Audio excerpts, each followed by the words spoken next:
બનાસકાંઠા જિલ્લાના વડગામ તાલુકાના થલવાડા ગામે નજીવી બાબતે થયેલી મારામારીમાં એક વ્યક્તિનું મોત થતાં સમગ્ર વિસ્તારમાં તણાવનો માહોલ સર્જાયો છે. મટન શોપની ગંદકીને પીછા ઘાસચારામાં ઉડીને આવતા તે અંગે કહેવા જતાં 3 લોકોએ પાઇપોથી હુમલો કર્યો હોવાની ગંભીર ઘટના સામે આવી છે. આ હુમલામાં સોરમભાઈ સિપાહીનું મોત થતાં સમાજ અને પરિવારજનોમાં ભારે આક્રોશ ફેલાયો છે. મળતી માહિતી મુજબ થલવાડા ગામમાં મટન શોપની ગંદકી તેમજ પીંછા આસપાસના ઘાસચારામાં ઉડીને આવતા સ્થાનિક લોકોને ભારે મુશ્કેલી પડી રહી હતી. આ બાબતે રજૂઆત કરવા જતાં સોરમભાઈ સિપાહી સાથે બોલાચાલી થઈ હતી. બોલાચાલી બાદ મામલો ઉગ્ર બનતા 3 લોકોએ પાઇપો વડે હુમલો કર્યા હોવાનું પરિવારજનો અને સમાજના આગેવાનો દ્વારા આક્ષેપ કરવામાં આવ્યો છે. હુમલો એટલો ગંભીર હતો કે સોરમભાઈ સિપાહીને ગંભીર ઈજા પહોંચી હતી. તેમણે તાત્કાલિક સારવાર માટે હોસ્પિટલ ખસેડવામાં આવ્યા હતા, પરંતુ સારવાર દરમિયાન તેમનું મોત નીપજ્યું હતું. ઘટનાના પગલે વડગામ સિવિલ હોસ્પિટલ ખાતે સમાજના આગેવાનો, પરિવારજનો અને મોટી સંખ્યામાં ગ્રામજનો એકત્રિત થયા હતા.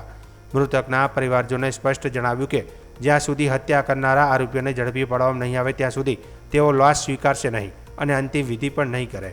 સમાજના આગેવાનોએ આ બનાવને સીધી હત્યા ગણાવી તાત્કાલિક કડક કાર્યવાહી કરવાની માંગ ઉઠાવી છે. પોલીસે સમગ્ર મામલે તપાસ શરૂ કરી છે અને આરોપીઓને ઝડપી પાડવા માટે તજવીજ હાથ ધરી છે. આ ઘટનાએ સમગ્ર વડગામ પંથકમાં ચકચાર મચાવી છે. હું લિયાકતભાઈ કુરેશી, વડગામ તાલુકા સિપાહી સમાજ પ્રમુખ. આજ રોજ 27 એપ્રિલના રોજ વડગામ તાલુકાના થલવાડા મુકામે સોરમખાન દેવાભાઈ સિપાહીની કરપીણ હત્યા કરવામાં આવી છે.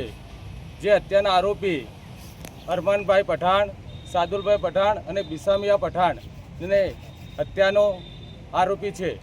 ને તે લોકોની જ્યાં સુધી ધરપકડ નહીં થાય ત્યાં સુધી અમે વડગામ સિવિલમાં બોટ આ મૈયત સ્વીકારીશું નહીં.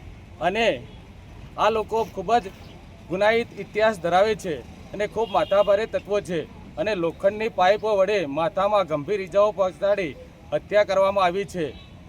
અને ત્યારબાદ આ લોકોના ઘર પર અમારી માંગ છે કે બુલડોઝર ચાલવું જોઈએ.